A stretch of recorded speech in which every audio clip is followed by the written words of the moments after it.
దేవుని యొక్క వాక్యమును ధ్యానం చేసుకుందాం. సువార్త 11వ అధ్యాయం మొదటి వచనాన్ని చదవండి. మరియు ఆమె సహోదరి అయిన మార్త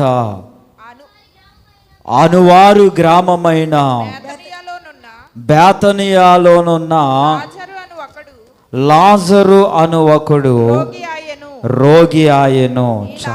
చాలండి, ప్రార్థన చేసుకుందాం. అందరూ కూడా ప్రార్థనలో ఏకీభించండి. మహాగణుడును మహోన్నతుడును సర్వాధికారి అయిన తండ్రి, సకలాశీర్వాదాలకు కారణభూతుడైన మా ప్రియా పరలోపు మా తండ్రి, గొప్ప దేవా, ఉన్నతమైన దేవా, నీకు స్తోత్రాలు నాయనా. నేటి దినమందు నీ మహాకృపను బట్టి, దయను బట్టి, కనికరాన్ని బట్టి నేటి దినమందు నీవు అనుగ్రహించిన నాయన జరిగించుచు ఉన్న ఈ స్వస్థతాశాలను బట్టి నీకు స్తోత్రాలు. ఇంతవరకు నీ ఆత్మ ద్వారా జరిగించిన మా తండ్రి, ఈ సమయమందు నాయన ప్రాముఖ్యమైన, విలువైన, శ్రేష్టమైన, అమూల్యమైన సమయంలోనికి ప్రవేశింపచేసిన తండ్రి, వాక్యమయ్యున్న దేవా, మీరు మాతో మాట్లాడండి. చదవబడిన లేఖన భాగములో ఉండిన మర్మమైన విషయములు వివరించి బోధించి మమ్మలను నీ ఆత్మ చేత నడిపించండి. ఎట్టి ఆత్మకు ఎట్టి వాక్య ఆహారం అవసరమో అటు నీ వాక్య ఆహారమును, వాక్య వర్తమానముని మీరే అందించి నాయన ఈ వాక్యము ద్వారా స్థిరపరచబడి, బలపరచబడి గొప్ప మేలును, గొప్ప స్వస్థతను అనుభవించుటకు కృప చూపించి నడిపించండి. వాక్యపు వెలుగులో నీ మార్గములో మీరు నడిపించి మీరే బలపరిచి వాక్యానుసారమైన జీవితాన్ని దయచేయమని మాకై త్వరగా రానయున్న యేసుక్రీస్తు పరిశుద్ధ పుణ్యనామమున అడిగి వేడుకొనుచున్నాం పరమ తండ్రి, ఆమేన్. అందరూ కూర్చునండి. బలమును కీర్తియు శక్తి ప్రసిద్ధత సర్వము నీవే, సకల ప్రాణులు స్తుతించె చెల్లించగా, సకల ప్రాణులు స్తుతించె చెల్లించగా, సర్వదా నిన్ను స్తుతులు నరించగనుండా, సర్వదా నిన్ను స్తుతులు నరించగనుండా. యెహోవా స్తుతి పాత్రుండా, పరిశుద్ధాలయ పరమ నివాస యెహోవా. దేవునికి స్తోత్రం. దేవుని యొక్క వాక్యాన్ని ధ్యానం చేసుకుందాం. యోహాను సువార్త 11వ అధ్యాయం మొదటి వచనాన్ని చదవండి. మరియా ఆమె సహోదరి అయిన మార్త అనువారు గ్రామమైన బేతనియాలోనున్న లాజరు అను ఒకడు రోగి అయి ఉన్నాడు. దేవునికి స్తోత్రం, దేవునికి స్తోత్రం. దేవదేవుడు మానవుల రక్షణార్థమై ఈ లోకమునకు దిగి వచ్చిన సృష్టికర్త అయిన, రక్షణకర్త అయిన పరిశుద్ధాత్మ దేవుడుగా ఈ లోకమునకు దిగి వచ్చి పరలోకమునకు ఒక మార్గముగా లోకరక్షకుడైన యేసుక్రీస్తు ప్రభు వారు జన్మించారు. ఆయన ఈ లోకమునకు వచ్చి అనేక బోధలను అందించుచు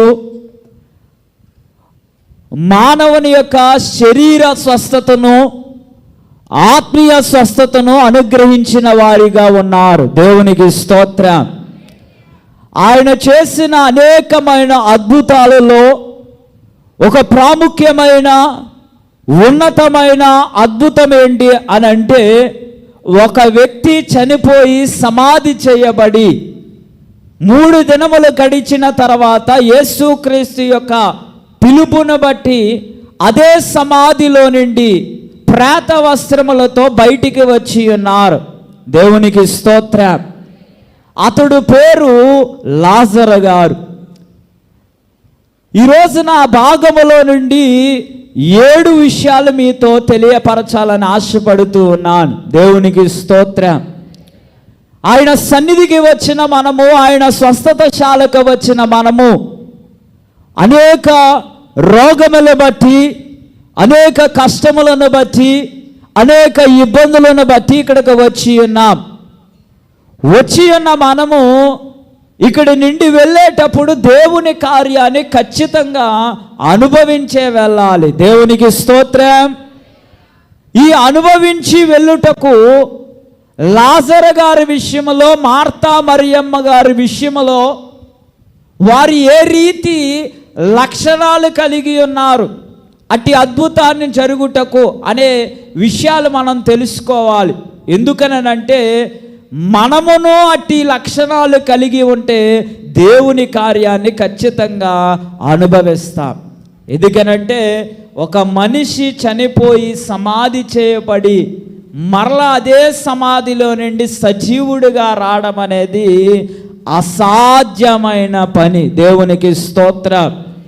మన దేవుడు అసాధ్యము కానివి సాధ్యపరిచే దేవుడు. దేవునికి స్తోత్రం. గమనించండి, ఇక్కడ లాజరు అనే ఒక వ్యక్తి కనబడుతూ ఉన్నాడు. ఈ లాజరు అనే వ్యక్తిని గురించిన ఆయనకు కలిగిన వ్యాధిని బట్టి మొదటగా మార్త మరియములు చేసిన పని ఏంటని వాక్య గ్రంథములో మనం గమనించినట్లయితే 3వ వచనాన్ని చదవండి. యోహాను సువార్త 11వ అధ్యాయం 3వ వచనం. అతని అక్క చెల్లెండ్రులు ప్రభువా, ఇదిగో నీవు ప్రేమించువాడు రోగి అయి ఉన్నాడని ఆయన యొద్దకు వర్తమానము పంపిరి. దేవునికి స్తోత్రం. దేవునికి స్తోత్రం. గమనించండి, వాక్య గ్రంథమందు లాజరు గారు యొక్క అక్క చెల్లెళ్ళు ఇద్దరూ కూడా వారు చేసిన పని ఏంటి అని అంటే, లాజరు గారు రోగము కలిగి ఉన్నారు, వ్యాధిని కలిగి ఉన్నారు. అటువంటి సమయంలో యేసుక్రీస్తు ప్రభు వారు వేరొక ప్రాంతంలో ఉన్నారు. యేసుక్రీస్తు ప్రభు వారు అనేక ప్రాంతాలకి వెళ్ళిన వారిగా, అందులో బేతనీ అనే ప్రాంతానికి చాలా ఇష్టపడి వెళ్ళేవారు. మరి ప్రాముఖ్యంగా చెప్పాలంటే మార్తా మరియా లాజరు గారు అంటే బహుగా ప్రేమించేవారు. దేవునికి స్తోత్రం. గమనించండి, అలా ఉంటున్న పరిస్థితిలో అదే కుటుంబంలో ఒక వ్యక్తిగా పిలువబడుతున్న లాజరు గారు రోగము కలిగి ఉన్నారు. ఈ రోగము కలిగి ఉండగా వారు యేసుక్రీస్తు ప్రభు వారికి వర్తమానం పంపిస్తున్నారు. ఏంటా వర్తమానం అంటే, ఇదిగో నీవు ప్రేమించిన వాడు రోగి అయ్యున్నాడు అనే వర్తమానం పంపించారు. దేవునికి స్తోత్రం.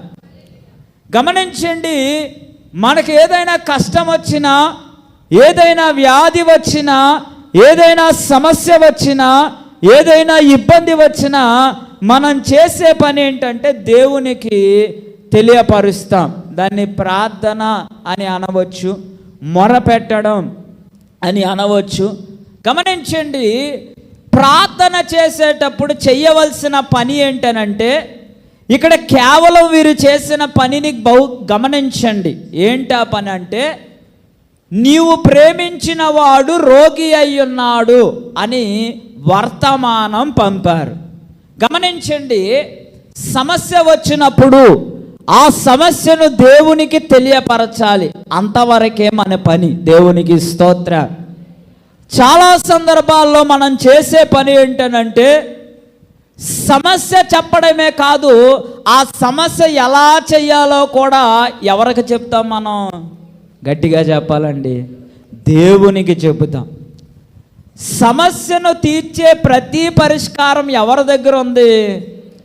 చిక్కు ప్రశ్నలు ఆలకించి చిక్కులు విడదీసే దేవుడు మన దేవుడు. దేవునికి స్తోత్రం. అటువంటి దేవునికి మన సమస్య చెప్పాలి, కానీ సమస్యకు పరిష్కారం మనం ఏం చేయకూడదు, చెప్పకూడదు. ఇక్కడ వీరు వర్తమానం పంపించవచ్చు, నీవు ప్రేమించిన వాడు రోగి అయి ఉన్నాడు గనుక ఎక్కడ ఉండినా సరే నువ్వు ఎక్కడికి రావాలి, లాజరు యొద్దకు రావాలి.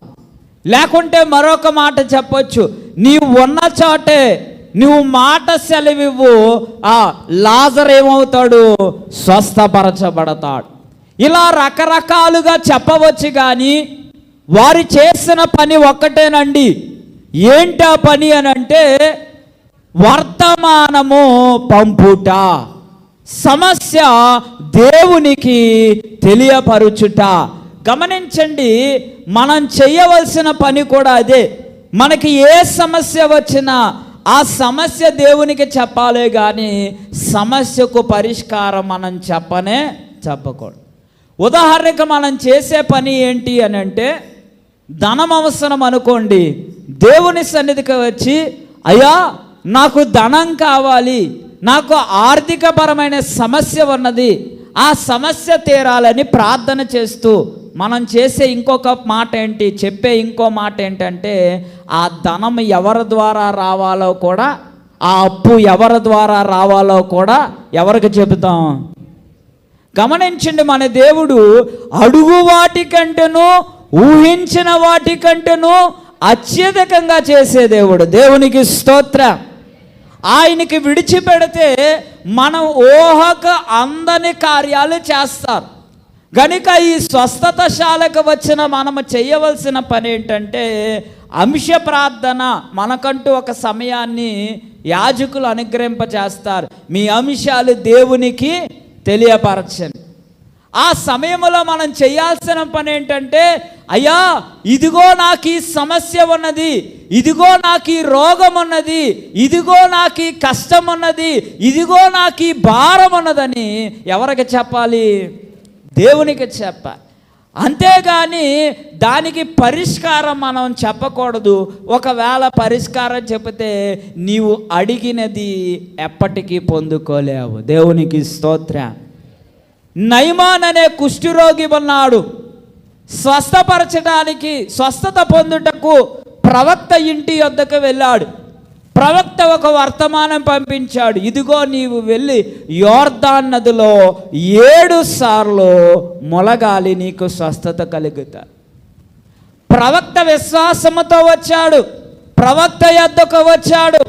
ఆ ప్రవక్త యొద్దకు నిలబడితే ప్రవక్త తన దాసుని పంపించి వర్తమానం చెప్పగా, ప్రవక్తకున్న విశ్వాసం గమనించండి, అక్కడ స్పష్టంగా ఉంటుంది. ఆ నయమానుకున్న విశ్వాసం. ప్రవక్త వచ్చి నా గాయముల మీద చేయి పెట్టి నాకు స్వస్థత కలుగు చేస్తాడని వచ్చాను అనే మాట చెబుతారు. గమనించండి, ఇక్కడ ఈయనకు ఉండే సమస్య ఏంటంటే కుష్ఠరోగం. అది తొలగిపోవడం కావాలి, కానీ పరిష్కారం మనకు సంబంధమే లేదు. దేవునికి స్తోత్రం. గమనించండి, పరిష్కారం ఇప్పుడు ఎక్కడ ఉన్నది అని అంటే, ఆయన ఏర్పాటు చేసిన ఈ స్వస్థతశాలలోనే ఉన్నది. దేవునికి స్తోత్రం. ఈ స్వస్థతశాలలో అడుగుపెట్టిన మనం ఇక్కడికి వచ్చి మన సమస్య చెప్పుకుంటే ఖచ్చితంగా దేవుడు నెరవేర్పు కలుగజేస్తాడు. ఆ రోజు ఆయన చేయవలసిన పని ఏంటంటే, ప్రవక్త యొద్దకు వచ్చి తన కష్టాన్ని చెప్పుకోవాలి. ఆ కష్టంతో పాటు పరిష్కారం ఆలోచించాడు. గమనించండి, కానీ ఆ దాసుడు చెప్పగా ఆ నయమాను మారి మరలా ఎక్కడికి వెళ్ళాడు, ప్రవక్త చెప్పినట్టు యోర్దాన్ నదికి వెళ్ళి 7 సార్లు ములిగి లేచి స్వస్థత పొందాడు. దేవునికి స్తోత్రం, దేవునికి స్తోత్రం. గనుక గమనించండి, మన సమస్య దేవునికి చెప్పాలి, కానీ సమస్యతో పాటు ఏం చేయకూడదు, పరిష్కారం చెప్పకూడదు.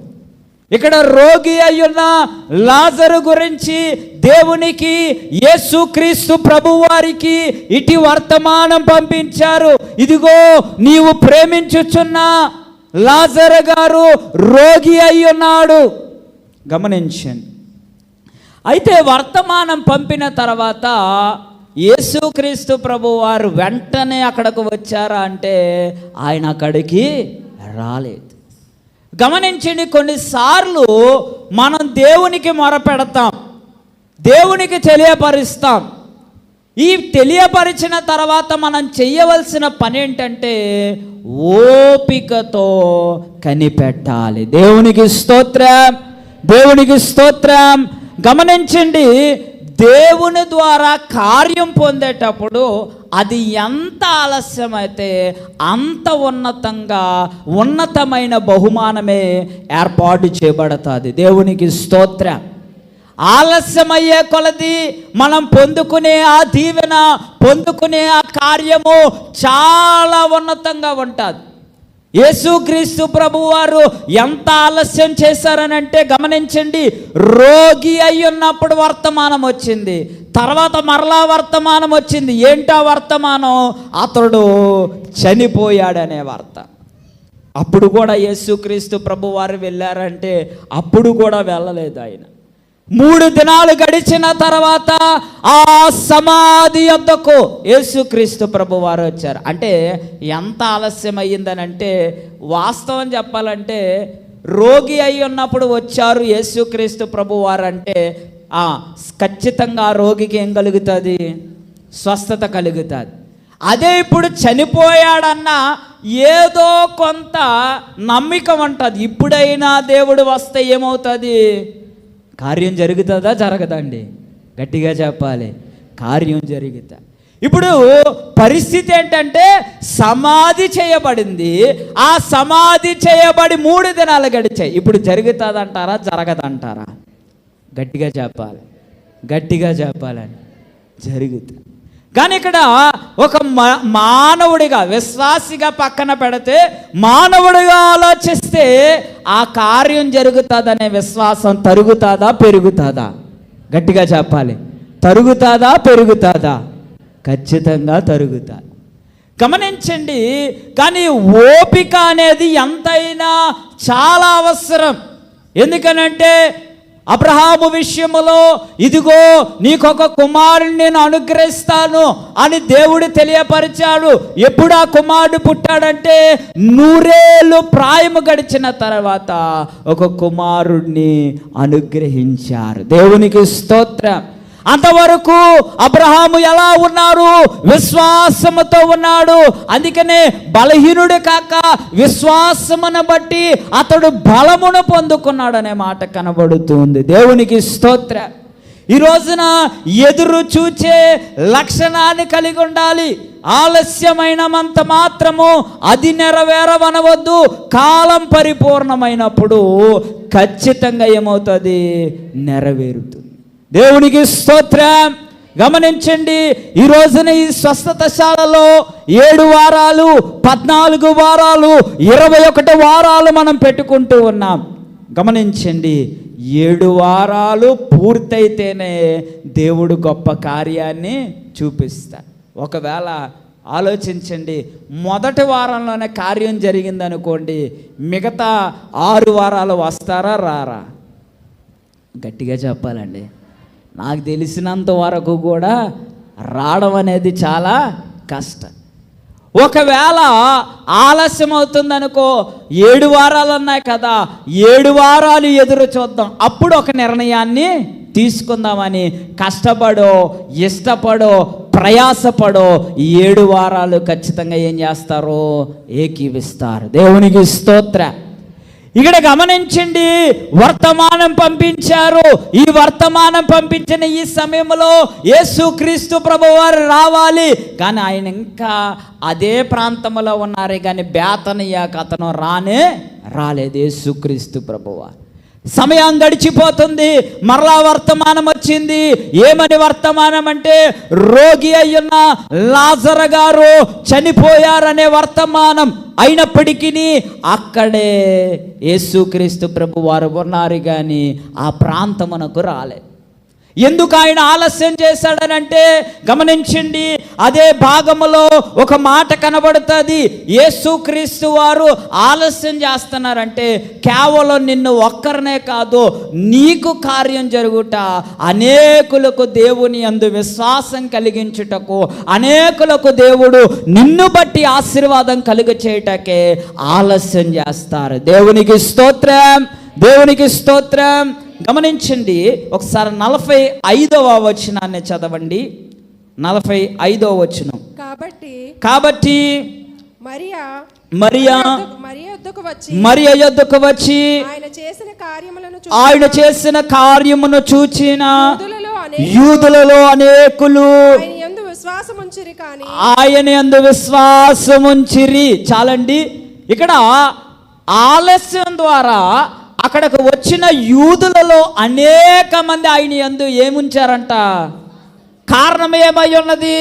ఒక వ్యక్తి సమాధి చేయబడి 3 దినములు గడిచిన తర్వాత ప్రభువు వచ్చి లాజరు బయటికి రా అనే పిలవగా అదే వస్త్రములో ప్రేత వస్త్రములతో లాజరు గారు బయటికి వచ్చారు. దేవునికి స్తోత్రం, దేవునికి స్తోత్రం. ఈ రోజున గమనించండి, మన విశ్వాసం ఏంటి? దేవుడు కార్యాలు చేస్తారని మన విశ్వాసం ఏంటి అని అంటే వాక్య గ్రంథములో కనబడుతున్న అద్భుతాలే మనకుండిన విశ్వాసం. దేవునికి స్తోత్రం.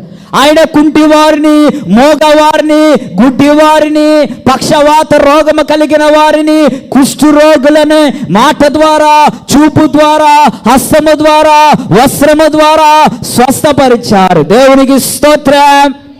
అంతేకాకుండా చనిపోయి సమాధి చేయబడిన వ్యక్తిని కూడా సమాధిలో నుండి బయటికి తీసుకుని వచ్చారు. దేవునికి స్తోత్రం. అట్టి కార్యములు దేవుడు చేశాడు కనుకనే ఇప్పటికీ మనం విశ్వసిస్తూ ఉన్నాం, ఆయనను నమ్ముతున్నాం. ఆయన తప్ప వేరొక దేవుడు మనకున్న కష్టము నుండి, బాధ నుండి, సమస్య నుండి, రోగముల నుండి తొలగించడని. దేవునికి స్తోత్రం. ఒక మాట అండి, దేవునికి చెప్పిన తర్వాత ఎంతైనప్పటికీ ఏదైనప్పటికీ ఆయనే కార్యం చేస్తాడని ఓపికతో ఎదురు చూడాలి. దేవునికి స్తోత్రం. యోసేపును దేవుడు ఉన్నతంగా దీవిస్తాడని ఒక కళను చూపించారు. ఆ కళ తర్వాత కళ చెప్పగా ఆయన పరిస్థితి అంతా మారిపోయింది. ఎలా మారిపోయింది, ఏమైపోయిందంటే అన్నల చేత ద్వేషింపబడి, అన్నల చేత కొట్టబడి, అన్నల చేత బానిసగా అమ్మివేయబడ్డాడు. అమ్మివేయబడిన తర్వాత కొంతకాలం బానిసగా ఉంటూ తర్వాత ఇంటి విచారణకర్తగా మార్చబడ్డాడు. ఆ గృహ యజమానుడి యొక్క భార్య పాపము చేయుటకు అతన్ని అడిగినప్పుడు ఆ పాపము నుండి పారిపోగా ఆయన్ని తీసుకుని వెళ్ళిపోయి ఎక్కడ పడేశారు? చెరసాలలో పడవేశారు. ఇటువంటి సందర్భములో ఏ రోజు కూడా యోసేపు దేవుణ్ణి విడిచిపెట్టలేదు. ఓపికతో ఎదురు చూచాడు. కడకు ప్రధానిగా ఏర్పాటు చేయబడ్డాడు. దేవునికి స్తోత్రం. ఇప్పుడు ప్రధానిగా అయిన యోసేపుకే ఆశీర్వాదమా అంటే యోసేపుని బట్టి ఆ ఐగుప్తులోనికి వచ్చిన ఇశ్రాయేలీలందరూ కూడా కరువు కాలమంతా కూడా పోషింపబడ్డారు. దేవునికి స్తోత్రం. యోసేపుకు ఉండిన ఆ ఓపికే, యోసేపుకు ఉండిన ఆ కనిపెట్టే స్థితి, యోసేపును బట్టి ఇశ్రాయేలీలందరూ కూడా ఆశీర్వదించబడ్డారు. దేవునికి స్తోత్రం. అంటే ఓపికతో ఎదురు చూస్తే, విశ్వాసముతో ఎదురు చూస్తే, ఆలస్యమైన దేవుడు చేస్తాడని ఎదురు చూస్తే అది నీకే కాదు, నిన్ను బట్టి, నీ కుటుంబాన్ని బట్టి, నీ చుట్టుప్రక్కన ఉన్న వారిని బట్టి. గమనించండి, అనేకులకు నిన్ను బట్టి దేవుని యొక్క దీవెన అందించబడుతుంది. దేవునికి స్తోత్రం. ఆ రోజున దేవుడు ఎందుకు ఆలస్యం చేశాడంటే లాజరు గారు ఒక్క జీవితంలోనే అద్భుతాన్ని చేయడము కాదు, అక్కడున్న అనేకుల విషయములో అద్భుతాన్ని, విశ్వాసం అనే పునాదిని వేశారు దేవుడు. దేవునికి స్తోత్రం. మూడవది ఏంటనంటే యోహాను సువార్త 11వ అధ్యాయం 20వ వచనం. యోహాను సువార్త 11వ అధ్యాయం 20వ వచనం. మార్తా యేసు వచ్చుచున్నాడని విని ఆయన ఎదుర్కొని వెళ్ళును గాని మరియా ఇంటిలో కూర్చుండి ఉండెను. దేవునికి స్తోత్రం. గమనించండి, మొదటి అంశం ఏంటి? సమస్య చెప్పాలి కానీ సమస్యకున్న పరిష్కారం దేవునికి చెప్పకూడదు. రెండవ కార్యం ఏంటంటే ఆలస్యమైన ఓపికతో ఎదురు చూడాలి. మూడో విషయానికి వచ్చేసరికి యేసుక్రీస్తు ప్రభువారు ఎప్పుడు వచ్చారు? మార్తా మరియ యొద్దకు లాజరు గారు చనిపోయి సమాధి చేయబడి 3 దినాలు గడిచిన తర్వాత వచ్చారు. ఇటువంటి సమయంలో యేసుక్రీస్తు వచ్చారనే వార్త విన్నప్పుడు గమనించండి, అసలు మార్తా లేక మరియ గారు యేసుక్రీస్తు యొద్దకు వస్తారా రారా? ఇప్పుడు ఒక మాట అండి, మనం కష్టంలో ఉన్నాం, బాధలో ఉన్నాం, ఫలానా వారు వస్తారు, ఆదరిస్తారు అని అనుకున్న ఆ సమయంలో వారు రాలేదు. కొంతకాలం గడిచిన తర్వాత మనం బాగుపడిన తర్వాత నెమ్మదిగా ఉన్న తర్వాత వారు వచ్చారనుకోండి, ఇప్పుడెందుకు వచ్చారు అనే ప్రస్తావన మనం ఖచ్చితంగా అనుకుంటామా? అనుకోమండి, ఖచ్చితంగా అనుకోండి. అప్పుడు రానోడు ఇప్పుడు ఎందుకు వచ్చాడు, ఎందుకొరకు వచ్చాడు, నేను బాధపడితే చూడ్డానికి వచ్చారని రకరకాల మాటలు మనం మాట్లాడుకుంటాం. కానీ ఆయన వచ్చారు అని తెలియపరచగానే మార్తా ఆయనను ఏం చేసిందంట? ఎదుర్కొన్నదంట. దేవునికి స్తోత్రం, దేవునికి స్తోత్రం. ఈరోజు ఒక మాట అండి, దేవుని సన్నిధిలో అనేక పర్యాయములు వస్తూ ఉంటాం, ఎన్నోసార్లు అద్భుతాలు అనుభవిస్తూ ఉంటాం. ఏదన్నా ఒక్క కార్యం దేవుని ద్వారా జరగలేదనుకోండి, ఏమని అంటాం? ఇంక మేము ఏమంటాం? గట్టిగా చెప్పాలండి, వస్తామంటామా రామంటామా? ముందు జరిగే కార్యాలన్నీ పక్కన పెట్టేస్తాం, విడిచిపెట్టేస్తాం. కానీ ఇప్పుడేమంటామంటే, నేను ఫలానా కార్యం అనుకున్నానండి, దేవుడు చేయలేదు కనుక ఇంకెందుకండి నేను రావడం, ఇంకెందుకండి సన్నిధికి రావడం, స్వస్థాలకి రావడం, కార్యక్రమాలకి రావడం, ఎందుకంటే నేను ఒక అంశం పెట్టుకున్నాను, దేవుడు నెరవేర్పు దయచేయలేదనే మాట అనుకుని ఉండిపోయేవారు అనేకులు ఉన్నారండి. రక్షణ పొందిన వారే, బాప్తిసం పొందిన వారే, ఒక్క కార్యం జరగకపోతే ఆ ఒక్క కార్యాన్ని పట్టుకొని దేవుణ్ణి ఏం చేస్తున్నారు? విడిచిపెట్టేస్తున్నారు. ఈ రోజున గమనించండి, ఒక ఎంతో ప్రేమించుచున్న కుటుంబాన్ని దేవుడు వారి కష్ట సమయంలో రాలేదు, ఇప్పుడు వచ్చినప్పుడు మార్తా ఏమాత్రము కూడా వెనకడుగేయకుండా యేసుక్రీస్తుని ఏం చేస్తుంది? ఎదుర్కొన్నది. దేవునికి స్తోత్రం, దేవునికి స్తోత్రం. గమనించండి, మనం మొరపెడితే ఒక సమాధానం రాకపోతే దేవుని ద్వారా దేవుని గురించి అనే మాట ఏంటంటే, దేవుడు నా మొర ఆలకించలేదండి, ఆయన ఉంటే నా ప్రార్థన వింటాడు కదండి, ఆయన లేడు కాబట్టి నా ప్రార్థన ఏం చేయట్లేదు? వినట్లేదు. గమనించండి, ఇంకా చెప్పాలంటే మార్తా మరియ గారు కబురు పెట్టినప్పుడు యేసుక్రీస్తు రాకపోతే చుట్టూరు ఉన్నవారు ఎన్నో మాటలను ఉంటారు. ఎన్నో మాటలంటే, మీ కుటుంబం అంటే ఎంతో ప్రేమించేవారు, మీ ఎక్కడ బేతనియా వచ్చారంటే ఎవరి కుటుంబం యొద్దకు వెళ్ళేవారు అంటే మార్తా మరియ లాజరు గారు ఉండిన కుటుంబం యొద్దకే వెళ్ళేవారు. మీరు ఎంతగానో ఆతిథ్యం ఇచ్చారు, ఆయన్ని ఎంతో బాగా చూసుకున్నారు, కానీ మీ తమ్ముడు, గమనించండి, మీ సహోదరుడు రోగి అయి ఉన్నాడు, చనిపోయి ఉన్నాడు అని అంటే ఆయన రాలేదు, ఇప్పుడెందుకు వచ్చాడని రకరకాల మాటలు మాట్లాడచ్చు. కానీ ఏ మాట కూడా ఆ మార్తా వాటిని ఏవి కూడా తన హృదయములో కానీ తన జీవితంలో కానీ ఆ మాటలు ఏవి కూడా పెట్టుకోదు. అదిగో యేసుక్రీస్తు ప్రభువారు వచ్చారు, నేను ఆయన యొద్దకు వెళ్ళాలి, ఆయన ఎదుర్కోవాలి అనే ఆలోచన ఆమెకు ఉన్నది. దేవునికి స్తోత్రం. ఈరోజున గమనించండి, ఎన్నో సమస్యలతో ఉన్న మీరు ఒకటే నమ్మండి, ఏంటా మాట అంటే, మన సమస్యలు ఎన్ని ఉండినా దేవుని యొద్దకు వస్తే చాలు, అవన్నీ నెరవేర్పు పొందుకుంటాం. దేవునికి స్తోత్రం. గమనించండి, ఆయన ఒక్కడేనండి, ఆయన ఒక్కడే మనకున్న కష్టాలు తొలగిస్తాడు. ఆ విశ్వాసం మనలో ఉండాలి గనుక ఎన్నైనా విడిచిపెట్టండి, కానీ దేవుణ్ణి ఎట్టి పరిస్థితుల్లో ఏం చేయకూడదు, విడిచిపెట్టకూడదు. దేవుని సన్నిధిని విడిచిపెట్టకూడదు, కార్యక్రమాలు విడిచిపెట్టకూడదు. ఇటువంటి ప్రత్యేకమైన స్వస్థతశాలని అసలే మనం ఏం చేయకూడదు, విడిచిపెట్టకూడదు. ఒకసారి కార్యము ఆలస్యం అవ్వచ్చు, కానీ దేవుడు అలక్ష్యాన్ని మట్టికి చేయడు. ఆలస్యం చేస్తాడేమో కానీ అలక్ష్యాన్ని మట్టికి చేయడు. ఆయన పట్టించుకోడు అనే ఆ ప్రస్తావన మన జీవితంలో ఉండకూడదు. మార్త ఏం చేసిందనంటే, ఆ సమస్య ఉండిన, ఆ సహోదరుడు చనిపోయిన, సమాధి చేయబడిన యేసుక్రీస్తు వచ్చారంటే పరుగులెత్తుకుని ఆయనను ఏం చేసింది, ఎదుర్కొన్నది. గమనించండి, మనమును అట్టివారముగా ఉండాలి.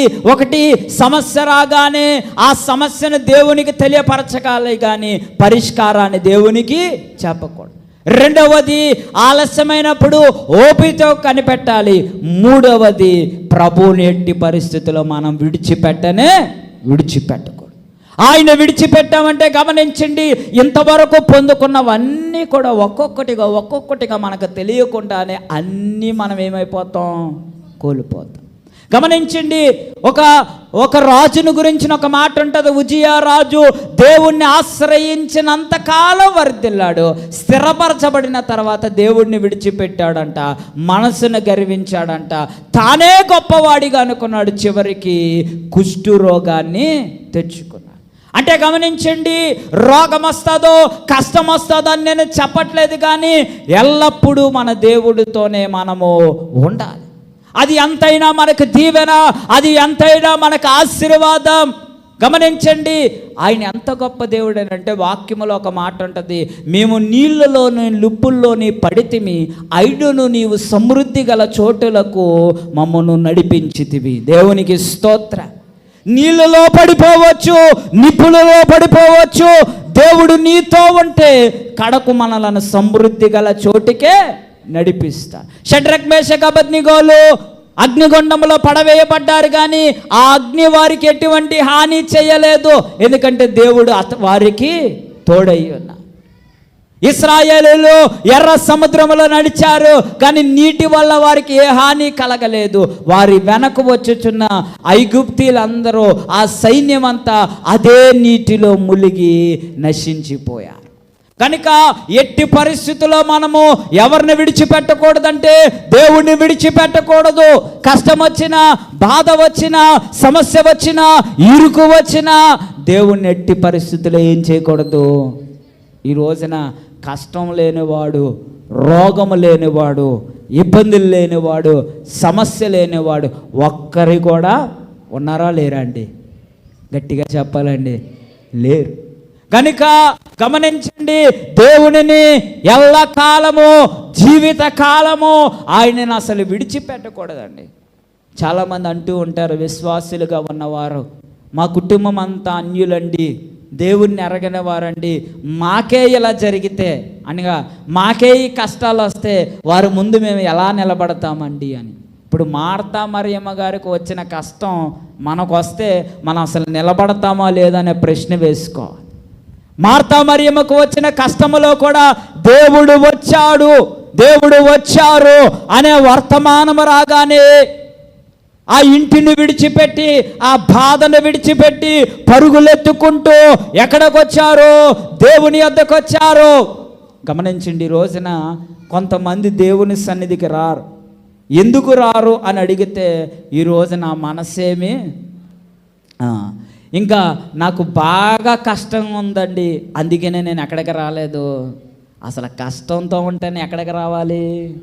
ఆయన ఏమంటున్నాడు? ప్రయాసపడి భారం వస్తున్న సమస్త జనులారా నా యొద్దకు రండి, నేను మీకు విశ్రాంతిని దయచేస్తానంట. నీవు ఎంత ప్రయాసతో ఉన్నావో, ఎంత భారముతో ఉన్నావో, ఎంత కష్టముతో ఉన్నావో, వాటన్నిటినీ పట్టుకొని దేవుని యొద్దకు రండి. నీ భారము యెహోవా మీద మోపము, ఆయన నిన్ను ఆదుకొనును. దేవునికి స్తోత్రం.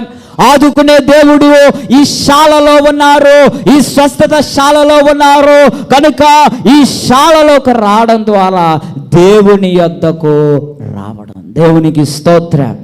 ఇంకా 4వదిగా మనం గమనించినట్లయితే యోహాను సువార్త 11వ అధ్యాయం 21వ వచనాన్ని చదవండి. యోహాను సువార్త 11వ అధ్యాయం 21వ వచనం. మార్త యేసుతో ప్రభువా నీవు ఇక్కడ ఉండిన ఎడల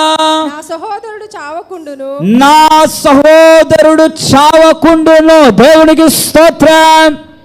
గమనించండి, మార్తా మరియమ్మ గారికి ఉన్న గొప్ప విశ్వాసం ఏంటంటే, నా సహోదరుడు రోగి అయి ఉన్నాడనే వర్తమానం ఎందుకు పంపించారంటే ప్రభు వారి మధ్యకి రావడం కొరకు. ఎందుకనంటే ప్రభు అక్కడ ఉంటే, ప్రభు వస్తే ఆ లాజరు గారు ఏమవుతారు? అసలు చనిపోవడం అనేదే జరగదు. దేవునికి స్తోత్రం. దేవునికి స్తోత్రం. ఎందుకనంటే దేవుని యొద్దకు అనేక వారు వచ్చారు, అన్యులు వచ్చారు, దేవుని ఎరగని వారు వచ్చారు. అయ్యా మాకు ఈ రోగం ఉన్నది అని అంటే ఆయన అనేకులను ఏమాత్రము త్రోసివేయక ప్రతి రోగిని కూడా ఆయన స్వస్థపరిచినట్లుగా వాక్య గ్రంథములో కనబడుతూ ఉంది. దేవునికి స్తోత్రం. ఎవరెవరో వచ్చి కార్యము చేయమని అడిగినప్పుడు బాగుపరిచిన దేవుడు, ఎంతగానో దేవుడే ప్రేమించిన కుటుంబానికే కష్టం వస్తే దేవుడు ఆ కుటుంబం యొద్దకు వస్తే ఖచ్చితంగా కార్యం చేస్తారా చేయరా? ఖచ్చితంగా చేస్తారు. దేవునికి స్తోత్రం. గమనించండి, కనుకనే ఈ మాట వినండి, వారికి గొప్ప విశ్వాసం ఉన్నది. ఈ రోజున విశ్వాసము లేకుండా ఏ ఒక్కరూ కూడా దేవుని కార్యాలు అసలు అనుభవించలేరు. ఎందుకనంటే దేవుడు అనేక మంది రోగులు ఆయన యొద్దకు రాగా ఆయన ఎలా స్వస్థపరిచారంటే వారిలో ఉన్న విశ్వాసమును బట్టే స్వస్థపరిచారు. నీ విశ్వాసమే నిన్ను స్వస్థపరచును. నమ్ముట నీ వలనైతే నమ్మువానికి సమస్తము సాధ్యమే. కానాను స్త్రీ గురించి ఈమె విశ్వాసము చాలా గొప్పది అని తెలియపరిచారు. శతాధిపతి గురించి ఇశ్రాయేలీలలోనైనను ఇంత గొప్ప విశ్వాసము నేను చూడలేదనే మాట. దేవునికి స్తోత్రం. విశ్వాసాన్ని గమనించినట్లయితే మొదటి చివర అక్షరాలు తీసివేస్తే శ్వాస అనే పదం కనబడుతుంది. ఒక మనిషి ఆహారం లేకుండా, నీరు లేకుండా కొంతకాలం బ్రతకవచ్చు, కానీ గమనించండి, శ్వాస లేకుండా బ్రతకడం అనేది చాలా కష్టం. అలాగనే ఒక క్రైస్తవుడు గమనించండి, ఏది లేకపోయినా క్రైస్తవుడుగా ఉండవచ్చు, కానీ విశ్వాసము లేకుండా ఏ వ్యక్తి కూడా క్రైస్తవుడు కానే కాదు. ఎందుకంటే క్రైస్తవులకు మరొక పేరు విశ్వాసులు. దేవునికి స్తోత్రం. దేవునికి స్తోత్రం. గమనించండి, కనుక విశ్వాసం ఉండాలి. విశ్వాసం ఎలా ఉండాలంటే గొప్ప విశ్వాసం మన జీవితంలో గొప్ప కార్యాలు చేస్తుందంట. అల్ప విశ్వాసం అనగా తక్కువ విశ్వాసం మన జీవితంలో తక్కువ కార్యాలే జరిగిస్తుంది. వాక్య గ్రంథంలో ఒక చోట ఒక మాట కనబడుతుంది, వారిలో ఉన్న అవిశ్వాసమును బట్టి దేవుడు యేసుక్రీస్తు ప్రభువారు అంత గొప్ప కార్యములు చేయలేదు. ఆయన ప్రాంతంతో సంబంధం లేదు, మనుషులతో సంబంధం లేదు, ఎక్కడ ఉండినా ఆయన కార్యాన్ని చేయగలుగుతారా చేయలేరా? గట్టిగా చెప్పాలి. స్వస్థాల్లో ఉన్నవారు అందరూ స్వరం ఉపయోగించి చెప్పాలి. చేయగలుగుతారా చేయలేరా? గట్టిగా చెప్పాలి, గట్టిగా చెప్పాలి. ఇటు సైడ్ నుండి నా చెవు అసలు పని చేయట్లేదండి, ఇటు ఒక్క పక్కే పని చేస్తుంది. చేయగలుగుతారా చేయలేరా? ఆయన ఖచ్చితంగా చేయగలుగుతారు. దేవునికి స్తోత్రం. గమనించండి, గనుక విశ్వాసం అనేది చాలా ప్రాముఖ్యమైనది. విశ్వాసం లేకుండా నువ్వు ఎంత ప్రయాసపడి స్వస్థతశాలకు వచ్చినా, ప్రారంభ ప్రార్థన నుండి ముగింపు ప్రార్థన వరకు ఉండినా, నీలో విశ్వాసం లేకపోతే ఆ కార్యము, దేవుడు మన కొరకే ఇట్టి స్వస్థతశాల ఏర్పాటు చేశారు. ప్రారంభ ప్రార్థన కానివ్వండి, పాటలు కానివ్వండి, 7 ప్రార్థనలు కానివ్వండి, క్రమాలు కానివ్వండి, వాక్య సందేశం, 7 మెట్ల ధ్యానము, సాక్ష్యము, తైలపు ప్రార్థన, ఇవన్నీ కూడా ఎందుకొరకంటే ఒక్కొక్కటిగా మనలో ఉండిన విశ్వాసమును పెంచుటకు. దేవునికి స్తోత్రం.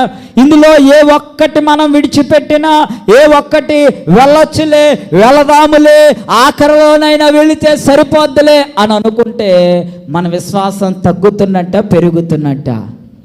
గట్టిగా చెప్పాలండి, తగ్గుతున్నట్టు. కనుక దేవుని సన్నిధికి వచ్చామంటే క్రమము చాలా ప్రాముఖ్యమైనది. క్రమము లేకుండా దేవుని కార్యాన్ని అనుభవించలేవు. నేను స్వస్థాలకు వచ్చానండి, ఇక్కడ కూర్చున్నానండి, కానీ ఏ కార్యం జరగలేదంటే ఒకసారి ఒక ప్రశ్న వేసుకోండి, విశ్వాసము నీలో ఉందా లేదా? ఒక వ్యక్తి చిన్నప్పుడు విశ్వాసమును గురించిన ఆ కథను విన్నారు సండే స్కూల్లో. విశ్వాసం ఉంటే మీరు ప్రార్థన చేయగా కొండ మీద ఉన్న రాయి దొర్లుకుంటూ వచ్చి సముద్రములో పడిపోదు. గమనించండి, ఈ బాలుడు తన ఇంటికి వెళ్ళి కిటికీ ఓపెన్ చేస్తే ఎదురుగుండా ఒక కొండ ఉంది, కొండ మీద ఒక రాయి ఉంది. కథ విన్నాడు కదా, దేవుని యందు నమ్మిక కలిగి ప్రార్థన చేయడం మొదలుపెట్టాడు. ప్రార్థన చేశాడు కళ్ళు మూసి. కొండ మీద ఉన్న రాయ దొర్లుకుంటూ వచ్చి సముద్రంలో పడాలని ప్రార్థన చేశాడు. కళ్ళు తెరిచి చూసేసరికి కొండ మీద ఉన్న రాయ అలాగే ఉంది, కానీ ఏమాత్రము కదలి. మరలా మోకరించాడు, మరలా కళ్ళు మూసాడు, మరలా ప్రార్థన చేశాడు, మరలా కళ్ళు తెరిచి చూశాడు, కొండ మీద ఉన్న రాయ అక్కడే ఉంది, కానీ ఏమాత్రం కదలి. ప్రార్థన చేస్తున్నాడు, కొండ మీద ఉన్న రాయగా కొంచెం కూడా కదలట్లేదు. అప్పుడు బాలుడు ఏమన్నాడనంటే, గమనించండి, ఏమన్నాడనంటే, కళ్ళు తెరిచి అంటున్న మాట, నాకు ముందే తెలుసు ఆ కొండ మీద ఉన్న రాయ దొర్లుకుంటూ రాదని. ఇప్పుడు విశ్వాసం ఉన్నట్ట లేనట్ట? గట్టిగా చెప్పాలి. ఇప్పుడు అటువంటి ఆలోచనతో నువ్వు దేవుని సన్నిధికి వస్తే కార్యాన్ని అనుభవిస్తావా, అనుభవించవా? ఖచ్చితంగా అనుభవించావు. మనమును ఆలోచించండి, దేవుని సన్నిధికి వచ్చాము అని అంటే, దేవుని సన్నిధిలో ఉన్నాము అంటే, దేవుని సన్నిధికి వచ్చామంటే, ఏకీపించామంటే దేవుడు కార్యాన్ని చేస్తాడు. ఎట్టి పరిస్థితుల్లోనైనా కార్యం చేస్తాడనే విశ్వాసం మనలో అలాగే ఉండాలి. దేవునికి స్తోత్రం. ఎన్ని చెదిరిపోయినా, ఎన్ని వచ్చి మనలను కొట్టినా, ఎన్ని వచ్చి మనకు తగిలినా, కష్టాలు ఇంకా ఎక్కువైనా మనలో ఉన్న విశ్వాసం పెరుగుతూనే ఉండాలి, కానీ ఏమవ్వకూడదు, తరిగిపోకూడదు. దేవునికి స్తోత్రం. 5వ మాట ఏంటనంటే 11వ అధ్యాయం 25వ వచనాన్ని చదవండి. యోహాను సువార్త 11వ అధ్యాయం 25వ వచనం. అందుకు యేసు పునరుత్థానమును జీవమును నేనే, నా యందు విశ్వాసముంచిన వాడు చనిపోయినను బ్రతుకును, బ్రతుకు నా యందు విశ్వాసముంచిన వాడు ప్రతివాడును ఎన్నటికీ చనిపోవుడు. ఈ మాట నమ్ముచున్నావా అని ఆమెను అడిగెను. ఆమె అవును ప్రభువా, నీవు లోకమునకు రావలసిన దేవుని కుమారుడవైన క్రీస్తువని నమ్ముచున్నాను అని ఆయనతో చెప్పాను. దేవునికి స్తోత్రం. అటువంటి పరిస్థితిలో ఉండగా ఆమెకున్న విశ్వాసం చెప్పింది, అయ్యా నీవు ఆ సమయంలో అక్కడ ఉంటే నా యొక్క సహోదరుడు అసలు చనిపోవడు అనే మాట చెప్పినప్పుడు దేవుడు ఏమంటున్నాడంటే, ఇప్పుడైనను నీవు నమ్మిన ఎడలా, గమనించండి, నా యందు విశ్వాసం ఉంచిన వాడు చనిపోయినను తిరిగి బ్రతుకును. దేవునికి స్తోత్రం. గమనించండి, ఈ మాట శ్రద్ధగా వినండి.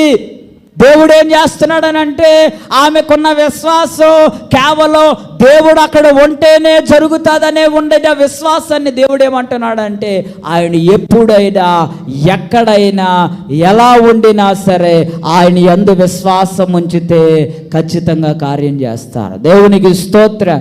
అందుకే రక్షకాన వందనాల్లో ఒక మాట పాట ఉంటుంది, అప్పుడును ఇప్పుడును ఎప్పుడును వైద్యుడవే.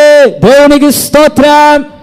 గమనించండి, ఆయన్ని అప్పుడు ఇప్పుడు ఎప్పుడు కూడా వైద్యుడే.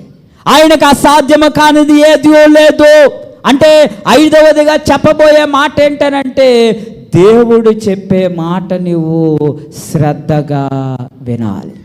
అటువంటి పరిస్థితిలో కూడా ప్రభు చెప్పే మాట ఆమె వింటూ ఉన్నది. ఆమెకున్నది మాట చెప్పింది, అయ్యా నీ ఉండుంటే నా యొక్క సహోదరుడు అసలు చనిపోవడయ్యా అని అంటే, ప్రభు చెప్పిన మాట ఏమని అంటున్నాడంటే, ఇప్పుడైనను నా యందు విశ్వాసం ఉంచిన ఎడల చనిపోయినను బ్రతుకును అనే మాట చెప్పగానే ఆ మాట అంతా కూడా ఆమె వింటూ ఉంది. దేవునికి స్తోత్రం. కొన్ని కష్టాల్లో ఉన్నప్పుడు ఎవరైనా వచ్చి మాకు ఈ కష్టం ఉంది అని అంటే, దైవిక సంబంధమైన దేవుని మాటలు చెప్తే అంతగా తీసుకుంటారా? తీసుకోరా. కొంతమంది అంటూ ఉంటారు, మేము అవన్నీ చేస్తామంటే ఇంకా మాకేం జరగలేదు అంటే. గమనించండి, దేవుడిని కష్ట సమయంలో ఇలా కూర్చోబెట్టి ఆయన వాక్య వర్తమానం వినిపిస్తున్నాడు. ఎందుకు అనంటే, నీలో ఉన్న విశ్వాసం, నీలో ఉన్న భక్తి, నీలో ఉండిన ఆ బాధ అవన్నీ కూడా సరిచేయుటకే ఇట్టి వర్తమానాలు వినిపిస్తూ ఉంటారు. దేవునికి స్తోత్రం. గనుక గమనించండి, ఐదవదిగా దేవుడు చెప్పే ప్రతి మాటను కూడా శ్రద్ధగా వినాలి. ఎందుకంటే వినుట ద్వారా ఏం కలుగును? విశ్వాసము కలుగును. వినుట వలన విశ్వాసం కలుగును. ఈమెకు కూడా దేవుని మాటలు వినిపిస్తూ ఉండగా ఆమె శ్రద్ధగా విన్నాడు. ఆమె శ్రద్ధగా వింటూ ఉన్నది కాబట్టి ఆయన చెప్పిన మాటలన్నిటికీ కూడా ఏం చేస్తుంది? స్పందిస్తూ ఉంది. దేవునికి స్తోత్రం. ఈ రోజున దేవుని మాటలు వింటూ ఉండగా దాన్ని అనుకూలంగా మనం కూడా ఏం చేయాలి? స్పందించాలి. దేవునికి స్తోత్రం. ఇందాకలండి నేను ఒక మాట అంటున్నాను, గట్టిగా చెప్పండి అని. అప్పుడు మీరేం చేయాలి? గట్టిగా చెప్పాలి. అంటే దేవుని మాట వింటూ ఉండగా మీరు కూడా దానికి ఏం చేయాలి? స్పందించాలి. అప్పుడు దేవుడు ఇంకా మరికొన్ని మాటలు, ఇంకా మరికొన్ని విషయాలు చెప్తారు. ఉదాహరణకు ఒక మాట అండి, ఒక వ్యక్తికి మనం ఫోన్ చేసామనుకోండి, ఆ వ్యక్తికి మాట్లాడుతూ ఉన్నాం, మనం ఇటు పక్క నుండి చెప్తున్నప్పుడు అవతల వ్యక్తి ఏం చేయాలి? ఏం చేయాలండి? దానికి స్పందిస్తూ ఉండాలి. ఒకవేళ స్పందించలేదనుకోండి, వింటున్నావా వినట్లేదా అని అడుగుతాం. అయినా సరే ఏం స్పందించలేడు అనుకోండి, ఏం చేస్తాం? అలాగే చెప్పుకుంటూ పోతామా? Phone cut చేసేస్తామా? గట్టిగా చెప్పాలి, ఫోన్ కట్ చేస్తాం. అలాగే దేవుడు చెబుతూ ఉండగా, ఆ మాటలు విని స్పందిస్తూ ఉండగా దేవుడు ఇంకా మరికొన్ని విషయాలు మనకు చెబుతారు. దేవునికి స్తోత్రం. ఇక్కడ మార్తా కూడా దేవుని మాటలు చెప్పగా ఆమె శ్రద్ధగా విని వాటి కొరకు ఆ మాటలు యందు స్పందిస్తూ ఉంది. దేవుడు ఆమెను బలపరుస్తూ ఉన్నారు. దేవునికి స్తోత్రం. ఆరోదిగా మనం చూసినట్టయితే 28వ వచనాన్ని చదవండి. ఆమె ఈ మాట చెప్పి వెళ్ళి, బోధకుడు వచ్చి నిన్ను పిలుచుచున్నాడని తన సహోదరి అయిన మరియను రహస్యముగా పిలిచెను. ఆమె విని త్వరగా లేచి ఆయన యొద్దకు వచ్చెను. దేవునికి స్తోత్రం. మొదట ప్రభు వచ్చారనే వార్త వినగానే మార్త వెళ్ళింది, కానీ మరి ఎక్కడుంది? ఇంటిలోనే ఉంది. మార్త వచ్చి మరియకు చెప్పింది, ప్రభు నిన్ను పిలుచుచున్నాడు. ఆ మాట చెప్పగానే గమనించింది, ఆమె విని త్వరగా లేచి ఆయన యొద్దకు వెళ్ళింది. గమనించండి, ఆమె త్వరగా రావడానికి ఇక్కడ ఆరోదిగా ఏంటనంటే విధేయత చాలా అవసరం. దేవునికి స్తోత్రం. విధేయత, దేవుని మాటలు యందు విధేయత. ఈ స్వస్థత శాలకు వచ్చామంటే ఈ క్రమమంతా కూడా విధేయతతో పాటించాలి, విధేయత కలిగి ఉండాలి. మనం ఏకీభించే పద్ధతిలో ఇవన్నీ కూడా మన కొరకే కానీ వేరొక వాటి కొరకు కానే కాదనే మాటను గమనించి అక్కడ ప్రభు వచ్చారు. ఎవరి కొరకు వచ్చారు? మార్తా మరియల కొరకే వచ్చాడు ఆయన. దేవునికి స్తోత్రం. అందుకనే ఆయన పిలుచుచున్నాడు, ఆయన రమ్మనొచ్చున్నాడు అనే వర్తమానము పంపగానే ఆమె ఏం చేస్తుందంట? విని త్వరగా ఆయన యొద్దకు వెళ్ళింది. దేవునికి స్తోత్రం. ఈ రోజున అట్టి విధేయత మనందరము కూడా ఏమై ఉండాలి? కలిగి ఉండాలి. గమనించండి, మనం ఏదైనా కానివ్వండి, దేవుని సన్నిధికి వచ్చామంటే మనం ఏదో ఉద్యోగం కలిగి ఉండొచ్చు, గొప్ప ఆస్తిపరులు కావచ్చు, ఏదైనప్పటికీ దేవుని సన్నిధికి వచ్చామంటే దేవుని యందు మనం ఎలాగుండాలంటే విధేయత కలిగి. ఆ విధేయతే మనకు భక్తిని నేర్పిస్తుంది. దేవునికి స్తోత్రం. ఏం నేర్పిస్తుందండి? భక్తిని నేర్పిస్తుంది. నయమాను గురించి ఆరంభంలో చెప్పుకున్నాం. నయమాను విధేయత చూపించాడు కాబట్టే 7 సార్లు మొలగలిగాడు. ఒకవేళ విధేయత చూపించకపోతే మొలగలేడు. మొలగకపోతే స్వస్థత కలుగుతుందా? కలగదా? కనుక గమనించండి, ఈ స్వస్థత శాలకు వచ్చిన మనము విధేయత చూపించాలి. దేవునికి విధేయత, కార్యక్రమాలు యందు విధేయత, దైవ సేవకులు యందు విధేయత. ఇటు విధేయతే గమనించండి ప్రభు కార్యాలు జరిగించుటకు ఆధారమై ఉంటూ ఉన్నది. వచ్చామో వెళ్ళిపోయామని కాదు, కానీ ఈ సన్నిధిలో ఎంత విధేయత చూపిస్తే అంతగా మనం నేర్చుకునే వారంగా ఉంటాం. దేవునికి స్తోత్రం. ఇది ఈ స్వస్థత శాల కేవలం శారీరకమైన స్వస్థతల కొరకే కాదు, అంతకంటే ప్రాముఖ్యమైనది ఆత్మీయ స్వస్థత కొరకు. దేవునికి స్తోత్రం. ఆలోచించండి ఒక మాట, ఆత్మీయంగా స్వస్థపరచబడితే ఏ శరీర బలహీనత మనల్ని అసలు ఏమీ కూడా చేయాలి. ఆత్మీయంగా బలహీనంగా ఉన్నాం కాబట్టి శారీరకమైనది ఏది తగిలినా మనం ఏం చేయలేకపోతున్నాం? తట్టుకోలేకపోతున్నాం. దేవునికి స్తోత్రం. ఇక్కడ మార్తా మరియా ఆత్మీయంగా బలంగా ఉన్నారు కాబట్టి ఆ సహోదరుడు చనిపోయినప్పటికీ ప్రభు వచ్చాడంటే ఎదుర్కొన్నాడు, ప్రభు పిలిచారంటే విధేయత చూపించారు, వారిలో ఉన్న విశ్వాసాన్ని కనపరిచారు, వర్తమానం పంపి ప్రభు కొరకు ఎదురు చూశారు. ఇదంతటికీ అతి ప్రాముఖ్యమైనది ఏంటంటే విధేయత. దేవునికి స్తోత్రం. ఇంకా 7వది ఆఖరిగా మనం చూసినట్టయితే 39వ వచనాన్ని చదవండి. యేసు రాయి తీసివేయుడని చెప్పగా చనిపోయిన వాని సహోదరి అయిన మార్తా ప్రభువా అతడు చనిపోయి 4 దినములైనది కనుక ఇప్పటికీ వాసన కొట్టునని ఆయనతో చెప్పెను. గమనించండి, ఇక్కడ వాక్య గ్రంథములో ఇప్పుడు ప్రభు సమాధి వద్దకు వచ్చి చెబుతున్న మాట ఏంటంటే ఆ రాయిని తీసివేయండి. దేవునికి స్తోత్ర. మార్త అంటున్న మాట గమనించండి, అయ్యా ఇప్పటికే 4 దినాలు గడిచిపోయాయి, ఇప్పుడు ఏమవుతుంది?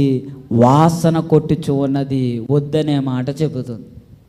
గమనించండి, మనం కొన్నిసార్లు సమయం గడిచాయి, కాలం గడిచిందంటే మనమే నిర్ణయం తీసుకుంటాం. ఏంటి నిర్ణయం? ఇంకా కార్యము జరుగుతుందా జరగదా? జరగదు అని మనమే ఏం చేస్తాం? ఒక ముద్ర వేసుకుంటాం. కానీ దేవుడు ఏమంటున్నాడంటే ఆ రాయిని తీసివేయండి అనే మాట. ఇదే మాట సమాధి యొద్ద, యేసుక్రీస్తు సమాధి యొద్ద ఉన్న మాట ఏంటంటే ఆ రాయిని పొర్లించాలి అనే మాట ఉంటుంది యేసుక్రీస్తు సమాధి వద్ద. ఇక్కడికి వచ్చేసరికి రాయిని ఏమని ఉంటుంది? తీసివేయండి అని అంటుంది. అంటే ఇప్పుడు మన జీవితంలో ప్రభువు చేస్తాడనే అంత నమ్మికతో ఉన్నా సరే ఒక చిన్న అవిశ్వాసం మనలో అలాగే దాచిపెట్టుకుంటూ ఉన్నాం. దేవుడు ఏమంటున్నాడంటే, నీవు నమ్మవు గనక నీలో ఉన్న ఆ చిన్న అవిశ్వాసం అనే రాయిని ఏం చేయాలి? ఇప్పుడు తీసివేయాలి. దేవునికి స్తోత్రం, దేవునికి స్తోత్రం. గమనించండి, అన్నీ ఉన్నాయి. దేవుని సన్నిధికి వచ్చావు, క్రమాన్ని కలిగి ఉన్నావు, దేవునికి నీ సమస్య చెప్పావు, ఓపికతో ఎదురు చూస్తున్నావు, ఆయన్ని ఎదుర్కొన్నావు, విధేయత చూపించావు, ఆయన మాటలు శ్రద్ధగా వింటున్నావు. కానీ ఇంకా చిన్న రాయి నీ జీవితంలో ఉన్నది. ఆ చిన్న రాయి తీసివేస్తే దేవుని కార్యం మన జీవితంలో జరుగుతుంది. ఇంతగా మార్తా మరియలు తమకున్న విశ్వాసాన్ని కనపరిచి ఆ రాయిని తీసివేయడానికి అస్సలు ఒప్పుకోలేదనుకోండి, లాజరు బ్రతుకుతాడా బ్రతకడా? గట్టిగా చెప్పాలండి. కనుక గమనించండి, ప్రయాసపడి వచ్చాం, కష్టపడి వచ్చాం, పనులు మానుకుని వచ్చాం దేవుని సన్నిధిలో. ఇప్పుడు ఇక్కడ ఉన్న మనం ఖచ్చితంగా ఇక్కడి నుండి వెళ్ళేటప్పుడు కార్యాన్ని అనుభవించే వెళ్ళాలి. దేవునికి స్తోత్రం, దేవునికి స్తోత్రం. అలా వెళ్ళాలి అంటే ఇంకా నీ జీవితంలో ఏదో ఒక చిన్న రాయి దాగిని ఉంది. ఆ రాయిని దేవుడు ఏమంటున్నాడంటే తీసివేయండి. ఈ రాయిని తీయాలంటే ప్రభు తీసేది కాదండి, మనకు మనంగా తీసుకోవాలి. యేసుక్రీస్తు ప్రభు వారు అనుకుంటే ఆ రాయిని ఆయనే తొలగించేవాళ్ళు, తీసివేయగలడు. కానీ ఏమంటున్నాడు ఆయన? ఆ రాయిని, గట్టిగా చెప్పాలి, ఆ రాయిని, మీ స్వరం వినబడట్లేదండి, ఆ రాయిని గట్టిగా చెప్పాలి, ఒక్కసారి గట్టిగా, ఆ రాయిని తీసివేయాలి. అప్పుడే దేవుని కార్యము జరుగుటకు నీకు ఆయనకి మధ్యన ఉండిన ఆ అడ్డు రాయిని ఎప్పుడైతే తొలగిస్తావో, అవిశ్వాసం అనే రాయిని ఎప్పుడైతే తొలగిస్తావో, బలహీనత అనే రాయిని ఎప్పుడైతే తొలగిస్తావో, అవిధేయత అనే రాయిని ఎప్పుడైతే తొలగిస్తావో, గమనించండి, దేవుడు నీ జీవితంలో గొప్ప కార్యాన్నే చేస్తారు. దేవునికి స్తోత్రం, దేవునికి స్తోత్రం. ఎప్పుడైతే ఆ రాయిని తీసివేశారో, గమనించండి, ఆ రాయిని తొలగించారో, ప్రభు లాజరు బయటికి రా అని పిలవగానే లాజరు ఎక్కడి నుండి వచ్చాడు? సమాధిలో నుండి బయటికి. మొదటి వర్తమానం రోగి అయి ఉన్నాడు, రెండో వర్తమానం ఏమై ఉన్నాడు? చనిపోయి ఉన్నాడు. మూడవ వర్తమానము చనిపోయిన లాజరు సజీవుడిగా బయటికి వచ్చాడు. చప్పట్లు కొట్టాలని. దేవునికి స్తోత్రం. గమనించండి, అలాగూ కాలాలు గడిచినా జరగదు అనుకున్నా, గమనించండి, సమస్య దేవునికి చెబుతూ ఉంటే, దేవుని యందు కనిపెడుతూ ఉంటే, ఆయన కొరకు ఎదురు చూస్తూ ఉంటే, ఆయనని ఎదుర్కొని ఉంటే, ఆయన చెప్పే మాటలు వింటూ ఉంటే, ఆయన యందు విశ్వాసం ఉంచితే, నీకు ఆయనకి ఉండిన ఆ అడ్డురాయిని తొలగిస్తే ఖచ్చితంగా ఈ రోజున ఏ ప్రశ్నతో వచ్చావో ఆ ప్రతి ప్రశ్నకు సమాధానం దేవుడు దయచేస్తాడు. దేవునికి స్తోత్రం, దేవునికి స్తోత్ర. ఒక వ్యక్తి రోగి అయ్యుండి చనిపోయి సమాధి చేయబడిన అదే వ్యక్తి 4 దినాలు గడిచిన తర్వాత సమాధిలో నుండి బయటికి వచ్చాడు. దేవునికి స్తోత్ర. అంతకంటే ఉన్నతమైన గొప్ప కార్యాలు చేసే దేవుడు మన దేవుడు. ఈ 7 విషయాలు కూడా ఎవరైతే నమ్మి వెంబడిస్తారో ఖచ్చితంగా దేవుని కార్యాన్ని అనుభవిస్తారో. అటు ధన్యత, దీవెన, భాగ్యము ప్రభు మనందరికీ దయచేయునుగాక. ఆమేన్. చిన్న ప్రార్థన చేసుకుందాం. మహోగణుడును మహోన్నతుడును సర్వాధికారి అయిన తండ్రి, ఇంతవరకు నీ వాక్య వర్తమానము ద్వారా మాతో మాట్లాడి ఆత్మచేత బలపరిచి 7 ప్రాముఖ్యమైన విషయములు వివరించిన దేవా, ఎప్పుడైనా వారు ఎంతో శ్రద్ధతో అతి మాటలు వినిన వారిగా ఉన్నారు. విన్న మాటలు వారి హృదయంలో భద్రపరిచి వెంబడించి నీ కార్యాన్ని అనుభవించి నీ సాక్షిగా నిలబెట్టి నడిపించమని మాకై త్వరగా రానియున్న యేసుక్రీస్తు పరిశుద్ధ పుణ్యనామమున అడిగి వేడుకొనుచున్నాం పరమ తండ్రి. ఆమేన్. అందరూ కూర్చునండి. అందరికీ మరణాత.